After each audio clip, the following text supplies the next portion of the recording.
Hello students, एक बार फिर स्वागत है आप सभी का आपके अपने YouTube channel smart study classes पर। तो स्टूडेंट को आप सभी को पता है कि हमारी फिजिक्स में इंपॉर्टेंट क्वेश्चंस की एक सीरीज चल रही है और देखो 3 लेसन्स के इंपॉर्टेंट क्वेश्चंस हम आपको कंप्लीट करा चुके हैं विद सॉल्यूशन और चौथा लेसन चल रहा है जिसका एक पार्ट आपको मैं पहले कंप्लीट करा चुका हूँ। जिन बच्चों ने ना देखी वीडियो तो प्लेलिस्ट में जाकर आप वीडियोस को देख सकते हो। फिजिक्स के इंपॉर्टेंट क्वेश्चंस के नाम से प्लेलिस्ट हमने बना रखी है। ओके, तो स्टूडेंट देखो आज भी मैं आपको 9 इंपॉर्टेंट क्वेश्चंस कराने वाला हूं जो कि गतिमान आवेश और चुंबकत्व से पूछे जा सकते हैं। हेलो स्टूडेंट्स, तो आप सभी के लिए गुड न्यूज़ है स्टूडेंट्स, क्योंकि नून पर आप सभी के लिए लॉन्च हो चुका है बच्चों पीसीएमबी कोर्स, वो भी एनसीईआरटी बेस्ड। चाहे आप यूपी बोर्ड से हो, बिहार बोर्ड से हो, एमपी बोर्ड से हो, किसी भी हिंदी बोर्ड से हो बच्चों, ये सभी बच्चों के लिए कोर्स स्टार्ट हो चुका है 30 अगस्त से। और यहाँ पर मैं आपको फिजिक्स पढ़ाने वाला हूँ बच्चों एनसीईआरटी बेस्ड। एनसीईआरटी आपको सब कुछ पढ़ाया जाएगा जो भी आपके एनसीईआरटी फिजिक्स में है, चाहे वो एनसीईआरटी की एक्सरसाइज हो, एनसीईआरटी के न्यूमेरिकल्स हो, सब कुछ यहाँ पर आप अनलिमिटेड डाउट्स पूछ सकते हो बच्चों। डेली इंटरेक्टिव लाइव क्लासेस होंगे शाम को 6 बजे और हाई क्वालिटी नोट्स आपको मिलने वाले हैं, वो भी फ्री ऑफ कॉस्ट। 1 रुपया आपको नहीं देना है बच्चों, सब कुछ यहाँ पर फ्री ऑफ कॉस्ट आपको मिलने वाला है।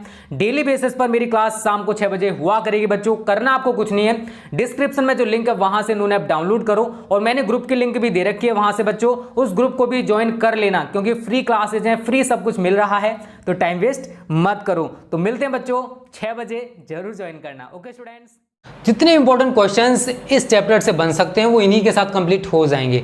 तो अगर आप इतने की प्रिपरेशन कर लेते हो तो आपको सारे क्वेश्चंस इन्हीं में से देखने को मिलेंगे, टेंशन मत लेना, ठीक है। तो स्टूडेंट आज का जो हमारा पहला क्वेश्चन है, पहले इसको पढ़ लो। चल कुंडली धारामापी की धारा सुग्राहिता को परिभाषित कीजिए। मतलब हमें धारा सुग्राहिता की परिभाषा को लिखना है। तो कुछ नहीं, बहुत सिंपल सी डेफिनेशन है स्टूडेंट। धारा सुग्राहिता इंग्लिश में कहते हैं इसको करंट सेंसिटिविटी। तो देखो चल कुंडली धारामापी की जो धारा सुग्राहिता है वो कुंडली में प्रवाहित प्रति एकांक धारा, अब देखो कुंडली में धारा प्रवाहित होती है, लेकिन प्रति एकांक धारा के लिए जितना विक्षेप उत्पन्न होगा वो उसके बराबर होगी धारा सुग्राहिता।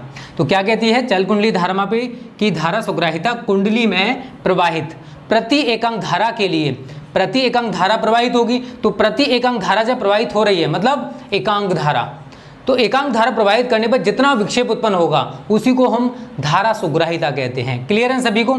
तो प्रति एकांक धारा के लिए जितना विक्षेप उत्पन्न होगा उस पैमाने पर उसी को हम धारा सुग्राहिता कहेंगे। क्लियर है? अब देखो इसको रिप्रेजेंटेशन की बात आए तो इसे कहीं कहीं बुक में आपको SI मिल जाएगा या कहीं कहीं आपको IS मिल जाएगा। तो जैसे चाहो वैसे रिप्रेजेंट कर सकते हो, ठीक है, से प्रदर्शित करते हैं।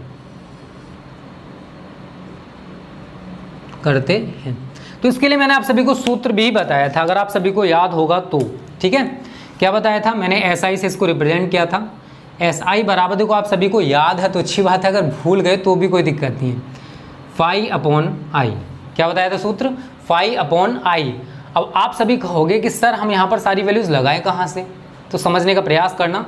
देखो आप सभी को मैंने बताया था टाउ की 2 वैल्यूज बताई थी, टाउ बराबर NIAB आया था 90 हटा के, और एक आया था टाउ बराबर आपको पता हो तो C5, ठीक है। क्या आया था? C5। C का यहाँ पर ऐठन बलयुग्म है और ऐठन कोण हमारा यहाँ पर फाई है। दोनों को जब हमने एक दूसरे के इक्वल किया था तो हमारा सूत्र निकल के आया था C5 बराबर NIAB।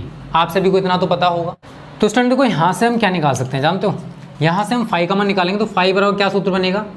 NIAB/C। इस वैल्यू को आप यहाँ पर फाई की जगह यूज़ करोगे तो इज इक्वल टू NIAB/C और इंटू आई हमारा ये वाला आ जाएगा। तो आई से आप आई को काट दोगे तो क्या बना सूत्र?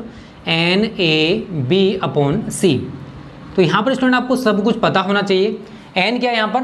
फेरों की संख्या है। n क्या है यहाँ पर? अगर आपसे कोई पूछे कि n क्या है तो फेरों की संख्या। a क्या है? कुंडली का क्षेत्रफल। b क्या है? चुंबकीय क्षेत्र की तीव्रता। और c क्या है हमारा? मैंने आपको बताया था ऐठन बलयुग्म होगा हमारा c और फाई होगा ऐठन कोण, ठीक है। तो सारी चीज़ें अगर आप लिखना चाहते हो तो लिख सकते हो। तो हमसे तो उसने केवल और केवल डेफिनेशन पूछी थी कि चल कुंडली धारामापी की धारा सुग्राहिता को परिभाषित कीजिए, बट स्टूडेंट हमने डेफिनेशन के साथ साथ उसका सूत्र भी आपको बता दिया, तो आप सूत्र भी तैयार कर सकते हो, कोई दिक्कत तो नहीं है ना। तो स्टूडेंट को सेकंड क्वेश्चन में आपसे क्या पूछा है? चल कुंडली धारामापी की वोल्टेज सुग्राहिता के लिए सूत्र लिखना है। ठीक है, तो आप इसी से पूरा का पूरा सूत्र बना सकते हो। कैसे बनाओगे वो मैं आपको बताने वाला हूं। इतने का आप सभी ने स्क्रीनशॉट ले लिया होगा, मैं इसको हटा देता हूं अब। ठीक है, देखो आप कैसे बना सकते हो, सारी चीजें समझ लो। सेकंड आंसर आपका किस टाइप से हो जाएगा, आंसर नंबर 2 है हमारा ये। देखो अभी हमने क्या पढ़ा, देखो अगर धारा सुग्राहिता आए तो जैसे मैंने बताया था वैसे निकालोगे। अगर वोल्टेज सुग्राहिता आए तो उसको हम एस वी या वी एस से रिप्रेजेंट करेंगे, बराबर फाई अपॉन जहां पर आई आया था उसकी जगह बस वी कर देंगे। इतना सा अंतर आपको करना है। बट वी बराबर आप सभी को पता है आई आर होता है। क्या होता है, आई आर होता है। तो हम क्या करेंगे स्टूडेंट, यहां पर इस वी को हटाकर आई आर लगा देंगे। तो या S V is equal to phi upon I R. अब फाई का मान देखो जैसे हमने पहले वाले में किया था सेम करना है। ये वाली वैल्यू हम यहाँ पर पुट कर देंगे फाई की जगह, is equal to N I A B बटे आई आर इंटू सी। तो आई से हमारा आई कैंसिल हो जाएगा। ठीक है, तो हमारा यही बचा S V is equal to N A B upon C are.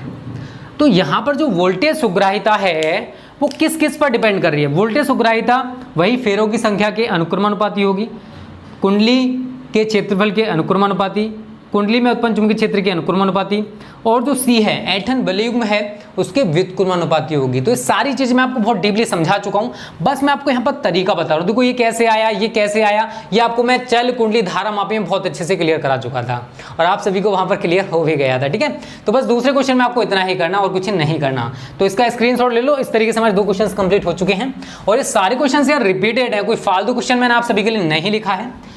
जो क्वेश्चंस आ चुके हैं वही आप सभी को कराए जा रहे हैं और इन्हीं में से इस साल भी क्वेश्चंस देखने को मिलेंगे। ठीक है, चलो तीसरा क्वेश्चन देखो। अब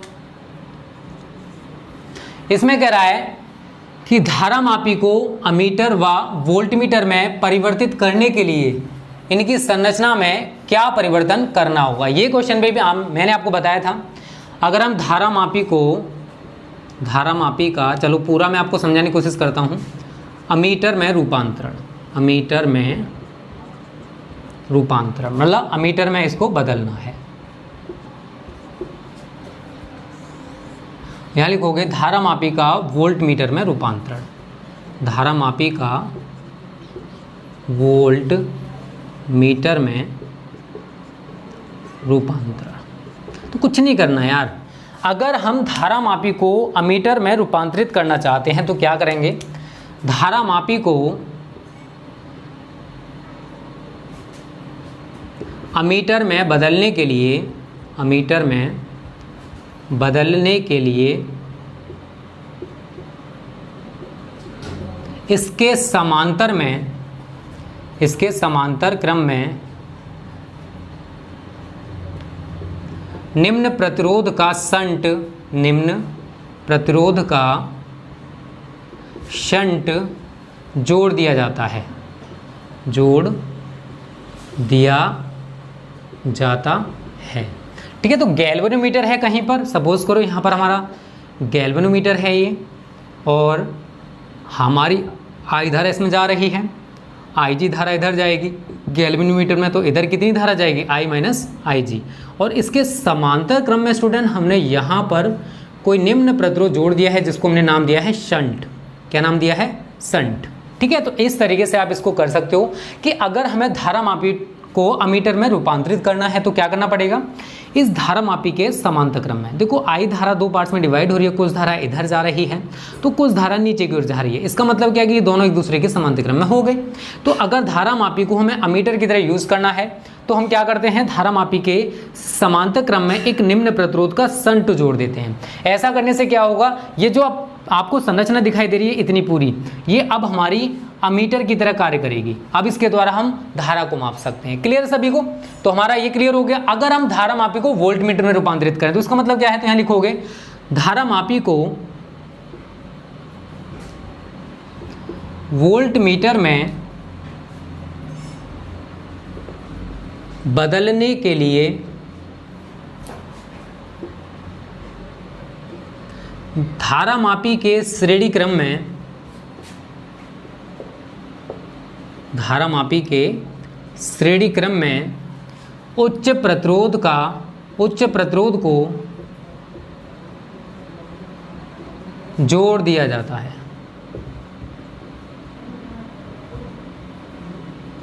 जोड़ दिया जाता है। क्लियर है? अब देखो डायग्राम बेस मैं आपको समझाने की कोशिश करूंगा, समझने का प्रयास करना आप सभी। ये दो बिंदु हैं ए और बी, इनके बीच हमें विभवांतर ज्ञात करना है। ए मान लो, ये बी मान लो, और ये इनके बीच सिरों के बीच उत्पन्न हो रहा है विभवांतर बी। ठीक है, अब हम क्या करेंगे, यहाँ पर हमने एक धारामापी को लगा दिया और आगे हमने इसके श्रेणी क्रम में एक उच्च प्रतिरोध को जोड़ दिया है। ये R मान लो, ये हमारा G हो गया। ठीक है, अब समझने का प्रयास करना, इसका जो प्रतिरोध है वो G मान लेते हैं हम लोग। तो अब क्या होगा, अब ये इतनी संरचना जो है, ऊपर वाली नहीं, केवल इतनी जो संरचना है स्टूडेंट, इसको हम कहेंगे वोल्ट मीटर, क्योंकि अब ये संरचना जो है वो वोल्ट मीटर की तरह वर्क करेगी। तो अगर हम धारामापी को वोल्ट मीटर की तरह यूज़ करना चाहते हैं तो धारामापी के श्रेणी क्रम में उच्च प्रतिरोध को जोड़ देते हैं, और अगर हमें धारामापी को अमीटर में बदलना है, रूपांतरित करना है, तो धारामापी के समांतर क्रम में एक निम्न प्रतिरोध का संट जोड़ दिया जाता है। तो अगर आप इतना लिख के आगे और ये डायग्राम अगर आपने बना दिया तो आपको फुल मार्क्स मिल जाएंगे, चाहे कितने नंबर का भी ये सवाल पूछा गया हो।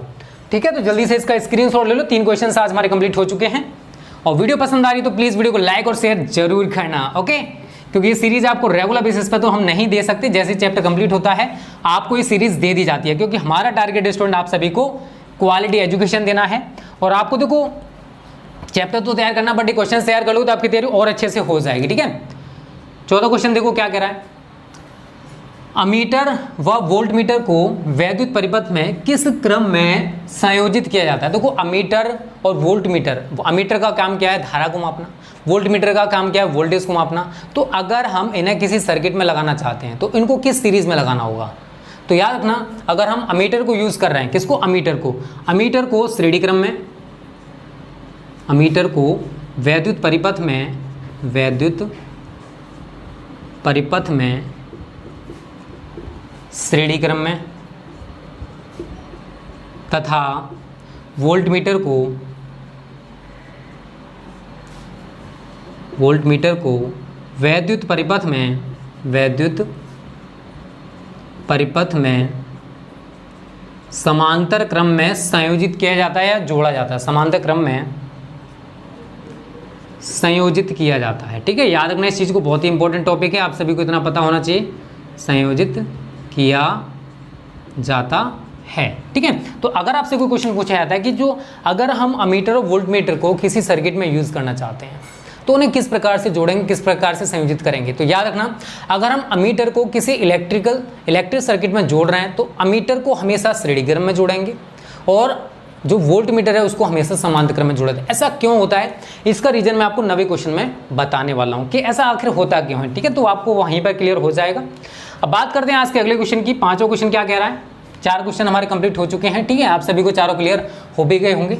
5वां क्वेश्चन पढ़ो आप, क्या कह रहा है, एक आदर्श अमीटर व एक आदर्श वोल्ट मीटर की जो वैद्युत प्रतिरोध हैं उनका हमें मान बताना है। देखो आदर्श शब्द लगा हुआ है, इस चीज को याद रखना, आदर्श शब्द लगा हुआ है, आदर्श दोनों के आगे। एक आदर्श वोल्ट मीटर हम किसको कहते हैं, आप सभी को शायद पता होगा, विभव मापी को एक आदर्श वोल्ट मीटर माना जाता है, क्योंकि इसके अंदर जो माप होती हैं वो एकदम इक्वल आते हैं, उसके में कोई भी गलती नहीं होती, एकदम शुद्ध माप देता है वो। ठीक है, तो हम एक चीज़ आपको बता दें, देखो जो आदर्श अमीटर है, एक आदर्श अमीटर का वैद्युत प्रतिरोध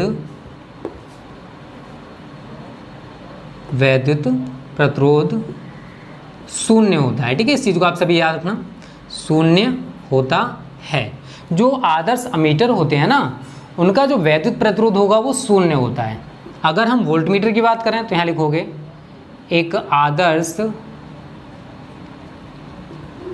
वोल्ट मीटर का वैद्युत प्रतिरोध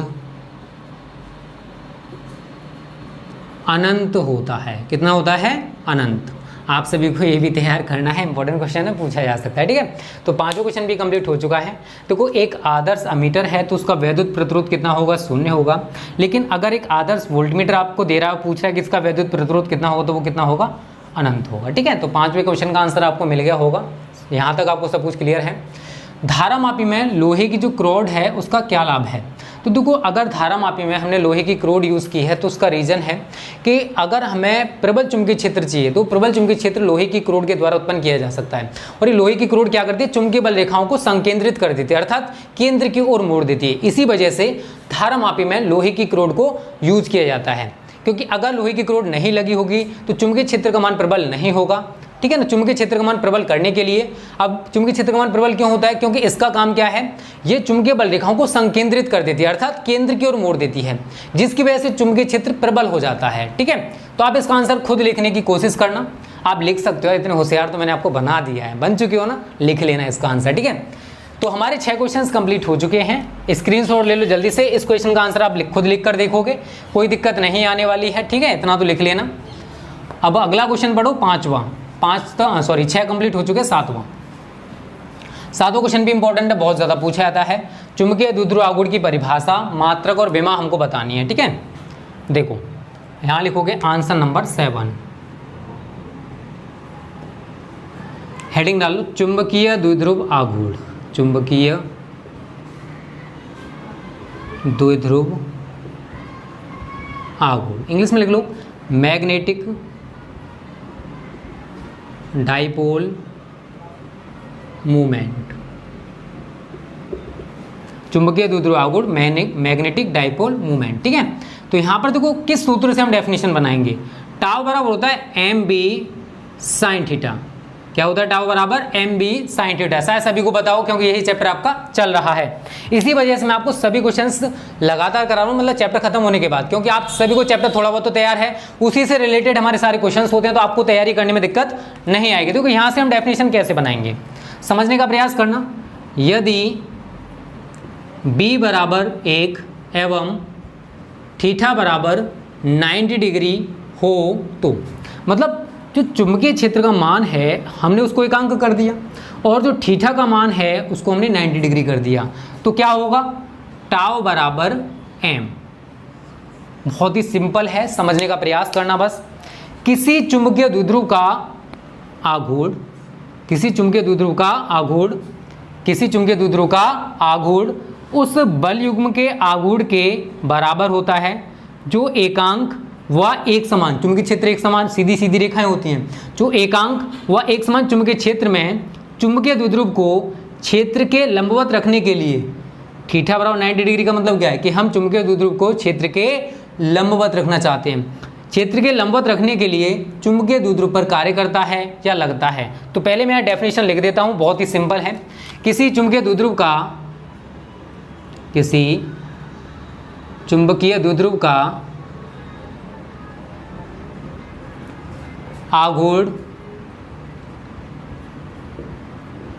किसी चुंबकीय द्विध्रुव का चुंबकीय आघूर्ण भी लिख सकते हो, लिखना चाहते हो तो ठीक है, चुंबकीय आघूर्ण, किसी चुंबकीय द्विध्रुव का चुंबकीय आघूर्ण उस बल युग्म के आघूर्ण के, उस बल युग्म के आघूर्ण के बराबर होता है जो एकांक व एक समान चुंबकीय क्षेत्र में, एक समान चुंबकीय क्षेत्र में, क्षेत्र में चुंबकीय द्विध्रुव को, ये और लिख लेना, चुंबकीय द्विध्रुव को क्षेत्र के लंबवत रखने के लिए, क्षेत्र के लंबवत रखने के लिए उस पर कार्य करता है। उस पर का मतलब चुंबकीय द्विध्रुव पर, उस पर कार्य करता है। तो डेफिनेशन में कुछ नहीं, बहुत सिंपल है। आप इससे ही पूरी, देखो राइटिंग अगर टेढ़ी मेढ़ी हो रही तो कोई दिक्कत नहीं, देखो थोड़ा फास्ट लिखने की कोशिश करना जिससे आपका टाइम वेस्ट ना हो। तो टाउ बराबर एम हमने पूरी डेफिनेशन इसी से बनाई है। किसी चुंबकीय द्विध्रुव का चुंबकीय आघूर्ण उस बल युग्म के आघूर्ण के बराबर होता है। पहली लाइन तो हमारी यहीं पर समाप्त हो गई, जो मैंने यहाँ पर लिखा है टाउ बराबर एम से। जो एकांक व एक समान, बस आपको नया क्या ऐड करना है, एक समान। जो एकांक व एक समान चुंबकीय क्षेत्र में चुंबकीय द्विध्रुव को क्षेत्र के कैसे रखना है, हमें इसको लंबवत, क्षेत्र के लंबवत रखने के लिए उस पर कार्य करता, किस पर, चुंबकीय द्विध्रुव पर। तो आसानी से डेफिनेशन को बना सकते हो। अब मैं आप सभी को यहाँ पर m का जो मात्रक है और विमा है वो भी निकाल के बताऊंगा। हमने सूत्र पढ़ा है टाउ बराबर mb sin थीटा। अगर m बराबर होता तो क्या लिखते हैं, टाउ बराबर b sin थीटा। तो यहीं से हम पूरा का पूरा यूनिट बना देंगे। m का मात्रक बराबर, देखो यहाँ समझ लो, ऊपर टाउ का मात्रक क्या होता है, न्यूटन मीटर। शायद गलती से पता हो, पता है नहीं पता, पता हो तो कमेंट कर देना है, ठीक है। और बी का मात्रक आप सभी जानते हो, न्यूटन प्रति एम्पियर मीटर, न्यूटन प्रति एम्पियर मीटर, ठीक है। इतना तो आप सभी को पता है। तो आप क्या कर सकते हो, न्यूटन से न्यूटन को काट दोगे और एम्पियर मीटर हमारा ऊपर आ जाएगा। तो हम क्या लिखेंगे, देखो एम्पियर मीटर ऊपर आ चुका है, एम्पियर मीटर, 1 मीटर पहले से था तो हम क्या करेंगे, इसके ऊपर स्क्वायर लगा देंगे। तो हमारा यूनिट क्या हो जाएगा, एम्पियर मीटर स्क्वायर। और अगर आप m की विमा निकालना चाहते हो तो सीधी सीधी निकाल सकते हो यार, क्यों दिक्कत कर रहे हो। एम्पियर के लिए a और मीटर के लिए क्या आती है l, बट इसके ऊपर स्क्वायर लगा हुआ है। तो हम इसको सीक्वेंस में लिखेंगे तो क्या हो जाएगा, l की पावर 2a। तो ये हमारी विमा हो जाएगी चुंबकीय द्विध्रुव आघूर्ण की। तो बहुत ईजी डेफिनेशन है और इसी से रिलेटेड हमने स्टूडेंट इसका मात्रक भी ज्ञात कर लिया और इसकी विमा भी ज्ञात कर ली है। समझ में आ गया होगा। तो इस तरीके से हमारा जो 7वां क्वेश्चन है ये भी आज का कंप्लीट हो चुका है। तो छठा क्वेश्चन, 7वां क्वेश्चन सब कुछ क्लियर है। जल्दी से इसका स्क्रीनशॉट ले लो, फिर आगे बढ़ते हैं अगले क्वेश्चन की ओर। त्रिज्य चुंबकीय क्षेत्र से क्या तात्पर्य है और अगला क्वेश्चन, ठीक है ना। पहले इसका स्क्रीनशॉट ले लो, तब आपके समझ में आने वाला है, ठीक है। चलो इसको मिटा देते हैं। अब सब कुछ बहुत अच्छे से क्लियर होगा, आपकी तैयारी भी बेस्ट तरीके से कराई जा रही है। इसी तरीके से बोर्ड एग्जाम्स तक कराएंगे, टेंशन मत लेना। बस आप सभी मेहनत करो, हम भी मेहनत करेंगे, तभी जो सपना है ना 90+ का वो पूरा हो पाएगा, ठीक है। चलो त्रिज्य चुंबकीय क्षेत्र, तो इसको देखो मैं आपको धारामापी जब कराया था तब बता दिया था। वैसे थोड़ा सा यहाँ पर और डिस्कस करेंगे। आंसर नंबर 8, क्योंकि पूछा गया क्वेश्चन है त्रिज्य चुंबकीय क्षेत्र, रेडियल मैग्नेटिक फील्ड।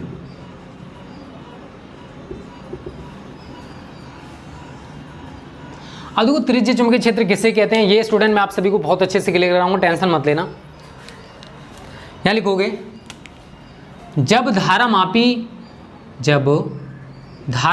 की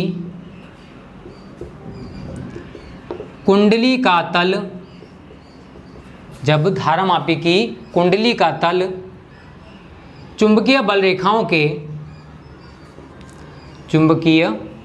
रेखाओं के समांतर हो, प्रत्येक स्थिति में समांतर हो, ये लिखना, चुंबकीय बल रेखाओं के प्रत्येक स्थिति में समांतर हो, प्रत्येक स्थिति में समांतर हो, तो ऐसे चुंबकीय क्षेत्र को त्रिज्य चुंबकीय क्षेत्र कहते हैं। त्रिज्य चुंबकीय क्षेत्र कहते हैं, ठीक है। समझ में आ गया क्या है, ठीक है ना। ये डेफिनेशन होगी स्टूडेंट। अब देखो मैंने आप सभी को बताया था, अगर आप सभी को पता हो तो मैंने इस तरीके से ध्रुव खंड बनाए थे। अगर आपको पता है तो अच्छी बात है, नहीं पता तो कोई दिक्कत नहीं है। ये हमारा n हो गया और ये s हो गया। इसमें जो धुरी होती है या फिर कह सकते हैं इसका जो ऊपरी सिरा होता है उसको हम राउंड टाइप बनाए थे, अगर आपको पता हो तो। अगर मैं इसकी किसी भी कंडीशन पर देखूं तो चुंबकीय बल रेखाएं, ये चुंबकीय बल रेखाएं दिखा रहा हूं, ठीक है। ये चुंबकीय बल रेखाएं हैं। ये चुंबकीय बल रेखाएं हर एक कंडीशन में क्या होंगी, चुंबकीय क्षेत्र के समांतर। और कुंडली का जो तल है, देखो कुंडली का, अब कुंडली ऊपर रखी हुई है इस तरीके से कुंडली, ये क्या है, कुंडली का ऊपरी सिरा है, ठीक है। अब ये कुंडली का ऊपरी सिरा है तो मैं इस तरीके से इसको दिखाने की कोशिश कर रहा हूँ। अब देखो हर एक कंडीशन में आप देखोगे क्या है, चुंबकीय बल रेखाएं इसी के बिल्कुल समांतर है है या नहीं है? तो कुंडली का जो तल है, जो प्लेन है और जो चुंबकीय बल रेखाएं हैं, ये हर एक कंडीशन में, आप किसी भी कंडीशन में देख सकते हो, इसलिए इसको देखो गोलाकार लिया गया है। यहाँ पर दंड चुंबक लेने पर क्या होगा, चुंबकीय बल रेखाएं और जो हम चुंबक ले रहे हैं वो एक दूसरे के समांतर नहीं हो सकती, इसी वजह से चुंबक को गोलाकार लिया जाता है। ठीक है, तो जब धारामापी की कुंडली का तल चुंबकीय बल रेखाओं के प्रत्येक स्थिति में समांतर हो तो ऐसे चुंबकीय क्षेत्र को हम त्रिज्य चुंबकीय क्षेत्र या रेडियल मैग्नेटिक फील्ड कहते हैं। तो इस तरीके से 8वां क्वेश्चन भी स्टूडेंट हो गया हमारा कंप्लीट। ठीक है, तो ये सारी चीजें मैंने बहुत अच्छे से आपको पहले भी डिस्कस करा दी है, बट इस तरीके से आपको डेफिनेशन भी लिखनी है, क्योंकि आपको डेफिनेशन भी याद होनी चाहिए, क्योंकि बोर्ड परीक्षा में कहीं से भी क्वेश्चन को बना सकता है। ठीक है, अब बात करते हैं आज के लास्ट क्वेश्चन की। ठीक है, इसको मिटा देते हैं।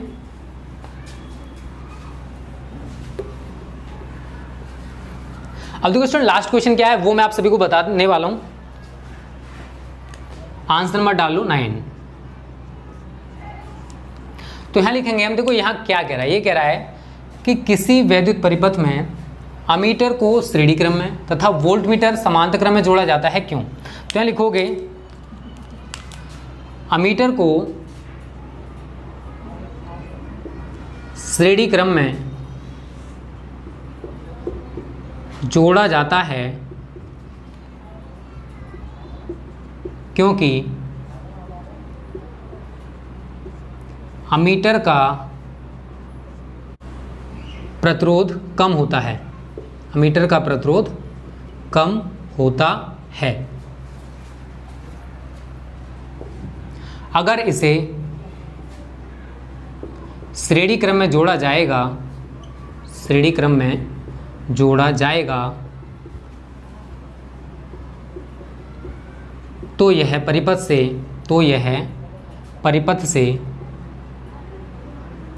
अधिक धारा ले सकेगा, अधिक धारा ले पाएगा। ठीक है, क्लियर सभी को? तो धारामापी को अमीटर को श्रेणी क्रम में जोड़ने का रीजन क्या है कि अमीटर का जो प्रतिरोध है वो कम होता है। अगर प्रतिरोध कम है और हमने इसको समांतर क्रम में जोड़ दिया तो ये वैसे भी धारा कम लेगा। तो अमीटर का प्रतिरोध कम होता है, अगर हम इसे वैद्युत परिपथ में श्रेणी क्रम में जोड़ देंगे तो परिपथ में जितनी धारा प्रवाहित हो रही होगी वो सारी की सारी धारा मेजर कर पाएगा ये अमीटर। ठीक है, तो अमीटर का प्रतिरोध कम होता है, अगर इसे श्रेणी क्रम में जोड़ा जाएगा तो यह परिपथ से अधिक धारा ले पाएगा। और अधिक धारा लेने का मतलब क्या है कि ये पूरी की पूरी वैल्यू को माप पाएगा जितनी भी उस सर्किट में प्रवाहित हो रही है। अब इसी का रिवर्स मार दो, वोल्टमीटर का प्रतिरोध, वोल्टमीटर का प्रतिरोध अधिक होता है, वोल्टमीटर का प्रतिरोध अधिक होता है अगर इसे समांतर क्रम में जोड़ा जाएगा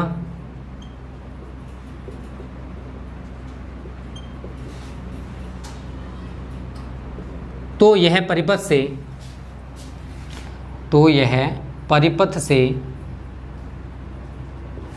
बहुत कम धारा ले पाएगा, बहुत कम धारा ले पाएगा। ठीक है, तो ये रीजंस थे। इसी वजह से श्रेणी क्रम और समांतर क्रम में जोड़ा जाता है अमीटर व वोल्टमीटर को, क्योंकि अमीटर को अगर हमें श्रेणी क्रम में जोड़ दिया तो अमीटर का प्रतिरोध कम होता है, और अगर हमने इसको श्रेणी क्रम में जोड़ा है तो ये परिपथ से अधिक धारा ले पाएगा, और वोल्टमीटर का प्रतिरोध अधिक होता है, और अगर हमने इसको समांतर क्रम में जोड़ा है तो इसका मतलब क्या है कि ये परिपथ से बहुत कम धारा ले पाएगा, क्योंकि कुछ धारा दूसरे तरफ जाएगी, कुछ धारा नीचे की ओर आएगी, क्योंकि दो पार्ट्स में धारा डिवाइड हो जाएगी। तो स्टूडेंट ये 9 इंपॉर्टेंट क्वेश्चंस हैं जो कि बोर्ड परीक्षाओं में पूछे जा सकते हैं। ठीक है, सारे क्वेश्चंस को मैंने बहुत अच्छे से क्लियर कराने की कोशिश की है, लेकिन फिर भी अगर कोई भी डाउट हो तो आप हमें कमेंट करके बता सकते हो। तो स्टूडेंट उम्मीद करता हूँ ये वीडियो आपको अच्छी लगी होगी, अच्छी लगी है तो वीडियो को लाइक कर देना, वीडियो को ज़्यादा से शेयर भी किया करो यार अपने दोस्तों के साथ। ठीक है, प्लीज़ वीडियो को लाइक और शेयर कर देना। Okay students, thank you.